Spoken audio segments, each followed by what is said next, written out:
Fala comigo, gente boa! Teacher Marcelo na área, passando aqui para deixar toda aquela energia que você merece, que você respeita, pessoal. Na aulinha de hoje, iremos falar um pouquinho a respeito de cinética química.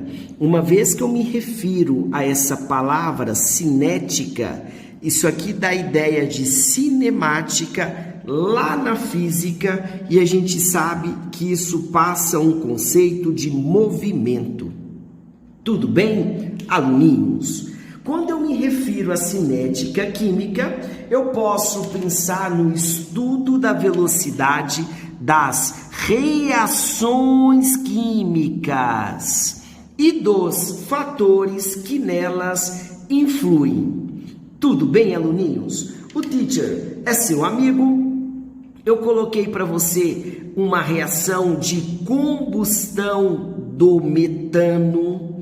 Convém ressaltar que esse metano para a atmosfera é algo muito cruel para o aquecimento global. O metano, que o teacher já comentou com vocês algum dia no passado, 1 litro de metano na atmosfera, isso aqui retém calor igualmente a 24 litros de CO2 aproximadamente. O metano, que é um gás formado na decomposição da matéria orgânica, tudo bem, aluninhos? Na ausência de O2, principalmente, quando eu me refiro a lixão de céu aberto, isso aqui é uma máquina em produzir metano, aluninhos. Então, voltando para a reação mencionada, existem várias maneiras para a gente calcular a velocidade dessa reação. Genérica, pela quantidade de reagente consumido pelo tempo. Tudo bem, aluninhos? Sim ou não?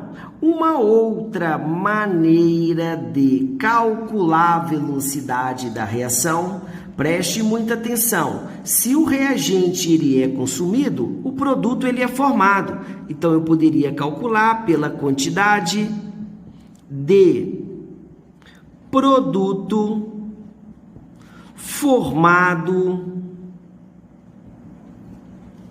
pelo tempo. Até aqui tudo bem, meus amores? Então tá bom. O teacher colocou aqui, ó, velocidade média. Convém ressaltar que na química a gente não considera aceleração. Eu vou pensar exclusivamente em um movimento uniforme. Ou seja, existem várias maneiras para calcular a velocidade de uma reação química. Eu poderia pensar assim, ó, velocidade média. Eu vou colocar aqui, ó, variação do número de mol. Eu vou colocar em módulo, porque isso aqui não pode ser negativo. Pelo tempo, eu poderia pensar na variação da concentração pelo tempo. Lembrando que esse módulo lá na matemática, a gente tem a certeza que o número ele é exclusivamente positivo. Eu poderia colocar também na variação da massa. Essa variação da massa poderia ser a variação do metano, do O2, do CO2 e da água. Tudo bem? Também pelo tempo. E eu vou colocar mais um exemplo aqui, aluninhos. A variação do volume, pelo tempo, pela variação do tempo. Tudo bem? Então, só para você ficar atento, esse N é de mol, esse eminho invocado é de concentração, esse eminho é de massa, e o V, evidentemente, só pode ser o quê, moçada? O V só pode ser o volume. Beleza? Sim ou não? Então tá bom. Eu vou colocar dois exemplos dois exemplos. O primeiro exemplo, ele é muito genérico, muito simples. O primeiro exemplo, eu vou imaginar a seguinte situação. Vamos supor que ele fala assim, ó, eu tenho no início 6 mols de metano. Após um tempo de 2 horas, eu tenho uma quantidade de matéria referente a 2 mols de metano. Quando ele pede para a gente calcular essa velocidade média, aluninhos, é extremamente simples. Eu poderia pensar assim, ó, então tá bom, teacher, essa velocidade média, eu vou considerar a variação do número de mols dividido pela variação do tempo. Então tá bom, eu sei que isso aqui não pode dar negativo. Para facilitar o raciocínio, eu vou colocar o maior menos o menor, dividido por 2 menos 0. Essa velocidade média, isso aqui seria, aluninhos, ó, 4 dividido por 2, seria uma velocidade de 2 mols por hora. Um detalhe muito importante, eu posso utilizar esse raciocínio tanto para mol, concentração e volume. Se eu encontrei a velocidade de decomposição do metano, moçada, e se de repente eu falo assim, qual seria a velocidade de formação da água? Se eu sei que a decomposição do metano é 2 mols por hora, observa que, olha a estequiometria, eu tenho o número 1 aqui e eu tenho o número 2 aqui. Se essa velocidade corresponde a 2 mols por hora, essa estequiometria, que é o dobro, aluninhos, corresponde, evidentemente, a 4 mols por hora. Ou seja, a velocidade de formação da água corresponde a 4 mols por hora. A do CO2 é a mesma velocidade que o metano. Por quê? Porque a estequiometria é exatamente a mesma. Tudo bem? Então, isso aqui seria 2 mols por hora, e aqui também seria 4 mols por hora. Observa, aluninhos, a estequiometria é muito importante mesmo. Já no segundo exemplo, eu vou pensar na seguinte situação. Vamos supor que eu tenha 20 gramas de metano, tudo bem? Após um tempo de 2 horas, eu passo a ter, vou colocar aqui, ó, 4 gramas de metano.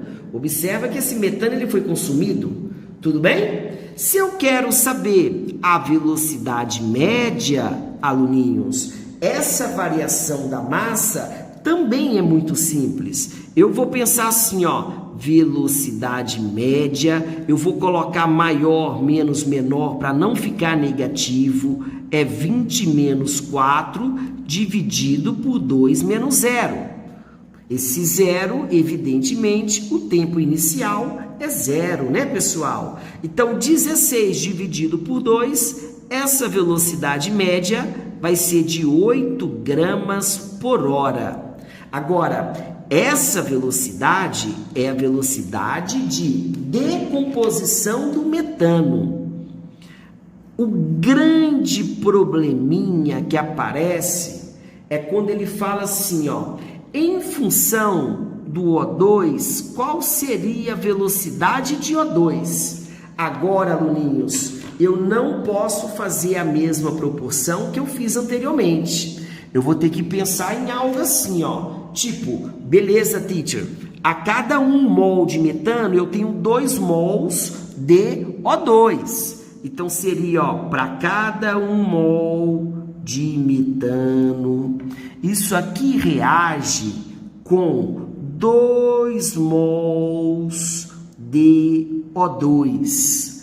Tudo bem, meus amores? Então, agora, preste atenção no teacher.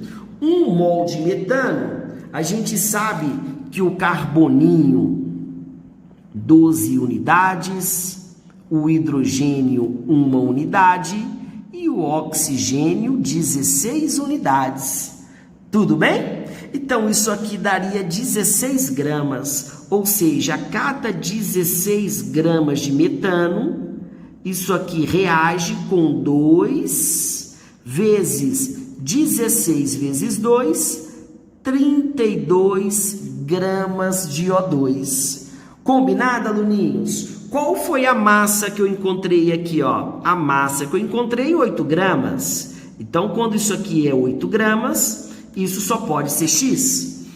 16 para 8 eu dividi por 2, 64 dividido por 2, eu tenho 32 gramas por hora de O2, pessoal.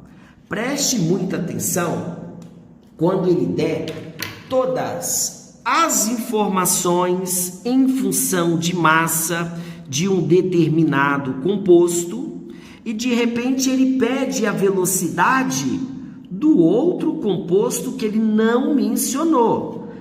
Ou seja, você vai encontrar a velocidade que você tem e pensar nessa relação para encontrar a velocidade do desconhecido, pessoal. Pode crer? Aluninhos, antes do teacher comentar a respeito das condições para a ocorrência de uma reação química, eu quero mostrar um gráfico para vocês de concentração por tempo, de uma equação genérica, tipo assim, A dando B. Eu sei que esse A é o reagente e eu sei que esse B, ele é o produto. Você vai pensar assim, no tempo igual a 0, eu só tenho o que no sistema? Eu só tenho reagente. Então, a concentração de reagente, ela é máxima. Com o passar do tempo, essa concentração de reagente, ela vai reduzindo para algo próximo de 0 e aumenta necessariamente a concentração de produto formado. Então, a tendência é o reagente ser consumido com o tempo e o produto ele ser formado, produzido. Tudo bem, aluno? Sempre quando eu me refiro para as condições para a ocorrência de uma reação química, eu sei que quando eu penso em uma reação que ocorre exclusivamente por gás, ela necessita necessariamente obedecer esses 3 pré-requisitos ao mesmo tempo. Ou seja, eu tenho que pensar na afinidade química, eu tenho que pensar no contato entre os reagentes e eu tenho que pensar também na energia de ativação. Eu vou falar primeiro da afinidade química, pensando que a situação 2 e a situação 3 estão ok. Então tá bom. CO, que é o monóxido de carbono, reage com o meio de O2 e forma o CO2. Por que essa reação ocorre, teacher? Porque o monóxido de carbono, que é um gás formado na combustão incompleta, ele é extremamente tóxico, rola uma certa afinidade com o O2. E eu observo também que quando eu penso no dióxido de carbono, ele não possui essa afinidade com o O2, ou seja, a reação ela não ocorre. Eu posso pensar também, aluninhos, imagina um gás nobre. A gente sabe que o gás nobre, temperatura ambiente, pressão de 1 atm, são gases extremamente estáveis. Se você coloca esse cara para reagir, sei lá, com gás hidrogênio, eu tenho certeza que essa reação ela não ocorre, porque o hélio, por exemplo, é um gás extremamente estável. Ok? O segundo pré-requisito seria o contato entre os reagentes. Olha só, aluninhos, eu coloquei H2 reagindo com Cl2 e formando HCl gasoso. Olha só essas duas geometrias.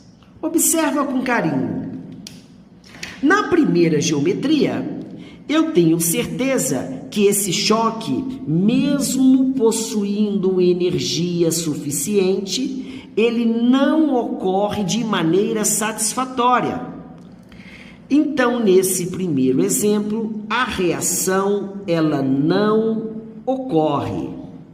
Agora, moçada, no segundo exemplo, esse choque ele ocorre de maneira satisfatória. A gente costuma falar na química que o choque ele foi o quê? Um choque efetivo. Sempre quando eu tenho um choque efetivo, isso aqui possui uma afinidade química, energia suficiente, isso aqui ocorre sim a formação de produto. E esse produto que eu estou me referindo seria o HCl.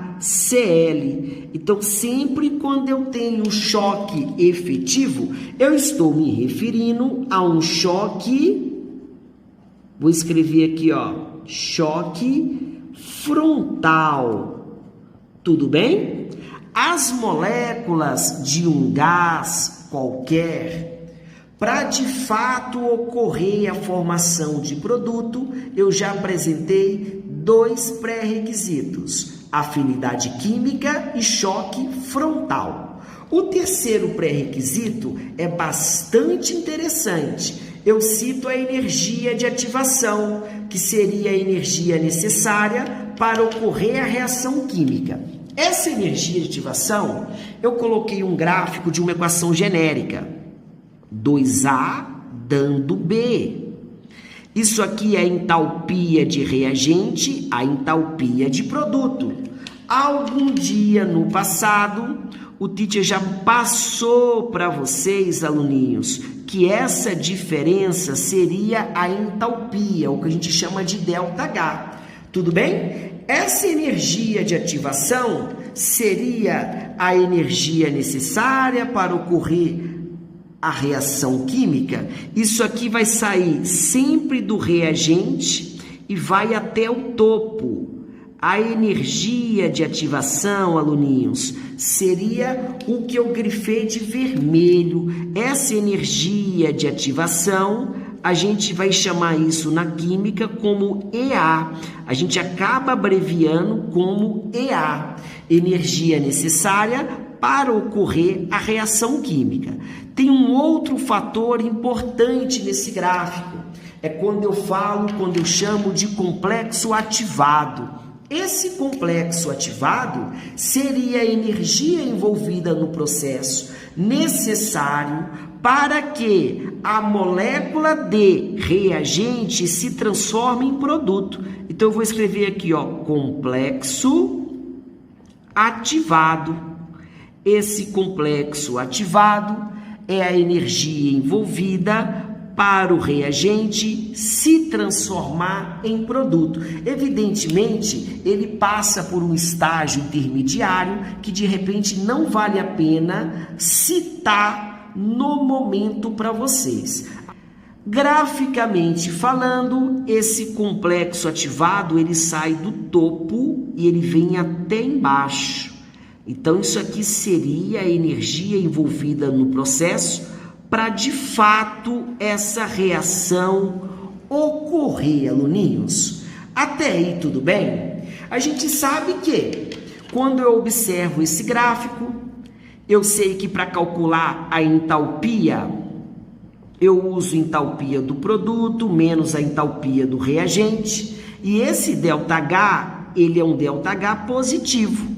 Toda vez que eu tenho um ΔH positivo, eu tenho certeza que isso aqui representa um processo endotérmico. Endotérmico. Nós já vimos algum dia no passado essa reação genérica. Se eu inverto essa reação genérica, eu iria ficar com algo parecido com isso. B dando 2A. O gráfico dessa reação, aluninhos, o gráfico é algo muito parecido com o gráfico que o teacher já mencionou aqui. Essa entalpia do produto, isso aqui vira reagente, e a entalpia do reagente vira produto. Então eu teria aqui, ó, reagente e produto. Agora, aluninhos, eu sei que você é esperto. Olha a energia de ativação necessária para essa reação ocorrer. Ela sai lá do reagente e vai até o topo. Você concorda comigo que nessa situação a gente reduziu a energia de ativação? Ou seja, nessa segunda situação, a energia de ativação ela é menor que o primeiro exemplo. Ou seja, essa reação aqui, aluninhos, ela ocorre de maneira, podemos dizer, espontânea. Você pode observar que o ΔH continua aqui, ó.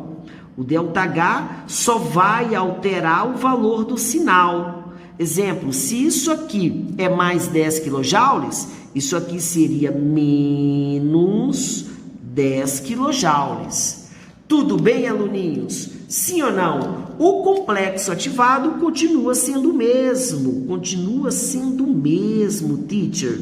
O complexo ativado. Muito bem, aluninhos. Muito bem. Então, um detalhe importante para a gente concluir essa primeira parte da aula. Se eu tenho afinidade química, eu tenho um contato, um choque favorável, um choque frontal, um choque efetivo. Eu posso concluir que quanto menor a energia de ativação, mais rapidamente ocorre a reação química. Tudo bem?